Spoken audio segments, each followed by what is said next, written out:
मैं डॉक्टर नरेश चंद्र गोयल, सह आचार्य Hindi, MSG college Bharatpur, BA part first के विद्यार्थियों का प्रथम प्रश्न पत्र काव्य का चल रहा है भाग 6 के अंतर्गत, जिसके अंतर्गत जायसी के पदों की व्याख्या चल रही है। जायसी के पदों की व्याख्या के अंतर्गत नागमती अपना संदेश दूत जब पंछी को भेजती है तो पंछी सिंगल द्वीप के समुद्र में के किनारे एक वृक्ष पर जाकर बैठ जाता है और वृक्ष पे जाकर के बैठने पर वो एक कर्मठ योद्धा की तरह है। उसे जब तक लक्ष्य की प्राप्ति नहीं हो जाती, लक्ष्य उसका ये है कि वह नागमती का संदेश रतन सिंह तक पहुंचाना चाहता है, विरह का संदेश। और विरह का संदेश ऐसा है कि प्रगति उससे पूरी तरह से दग्ध हुई बताई गई है यहाँ पर। इसी बात को आगे इस पद के माध्यम से हम कह रहे हैं। रतन सेन बन कहरत करत अहेरा, कीन ओही तरबर कर फेरा। रतन सेन राजा जो है, पंछी समुद्र के किनारे वृक्ष पर बैठा हुआ है संदेश वाहक के रूप में। उसी दौरान राजा रतन सेन सिंगल द्वीप से शिकार के लिए निकलता है और शिकार खेलते खेलते वह समुद्र के किनारे उस वृक्ष के नीचे आता है जहाँ वो पंछी बैठा हुआ है। तो पंछी बैठा हुआ है, कवि ने एक रूपक बांधा है इसके अंतर्गत। कवि कह रहा है रतन सेन वन करत अहेरा। राजा रतन सेन वन में जा कर के अहेरा माने शिकार कर रहा है। कीन ओहे तरबर तर फेरा। जब वो वन के लिए शिकार को निकले तो अचानक उसने शिकार खेलते खेलते उस वृक्ष के नीचे पहुंच गई। कीन ओहे तरबर तर फेरा, यानी उस वृक्ष के नीचे पहुंच गई, फेरा डाल दिया।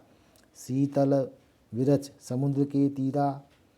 वो समुद्र के तीर माने जो किनारा है, समुद्र का जो किनारा है, उस समुद्र के किनारे जो वृक्ष लगा हुआ है वह प्रकृति प्रदत्त शीतल होगा क्योंकि समुद्र का किनारा है, उसकी वृक्ष लगा हुआ है तो हवा मंद मंद पानी को स्पर्श करती हुई और पेड़ को स्पर्श करती हुई बह रही है। ऐसे में वृक्ष की जो छायाएँ शीतल युक्त है। अति उतंग और छा गंभीरा। अति उतंग, अत्यंत ही, उतंग माने ऊंची, उसकी जो शाखाएं हैं बहुत ऊंची हैं। और छहा गंभीरा, उसकी जो परछाई पड़ रही है, छाया पड़ रही है, वो गहराई तक हैं, गहराई से युक्त हैं। तुरैया बांध के बैठा अकेला। इस दृष्टिकोण से जब शिकार से राजा रतन सेन वापस समुद्र के इस वृक्ष के किनारे आता है तब वह थका हुआ है और थका होने से शीतल वृक्ष की छाया है तो उसे आराम करने के लिए पेड़ के नीचे आया तो तुरय घोड़े को बांधा। तुरय कहते हैं घोड़े को। घोड़े को बांधा, बैठ अकेला, और अकेला ही वहाँ बैठ गया। साथी और करें सब खेला। राजा रतन सेन है, अकेला शिकार के लिए नहीं, उसके संग साथी भी हैं। वे दूसरी जगह अपने खेल में क्रीड़ा करते रहे, यानी और आनंद लेते रहे। देखत फिरें जो तरबर शाखा।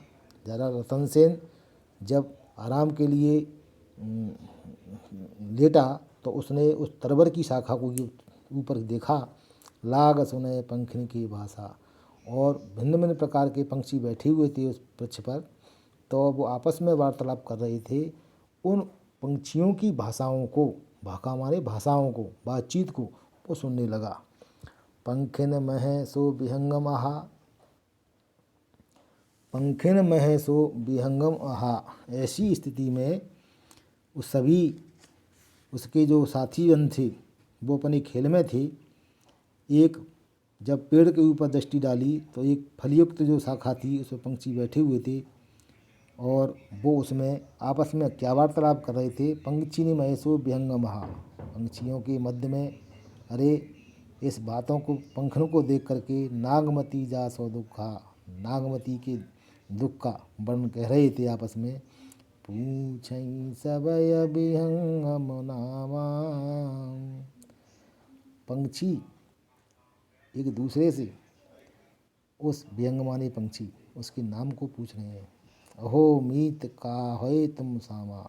और जो पंछी संदेश का दूत बन के आया है नागमती का, उससे पूछ रहे हैं, अरे मित्र, तुम ये श्यामल बन के क्यों हो गई हो। काहे तुम सामा, तुम ऐसे श्याम काले बन के क्यों हो गए हो।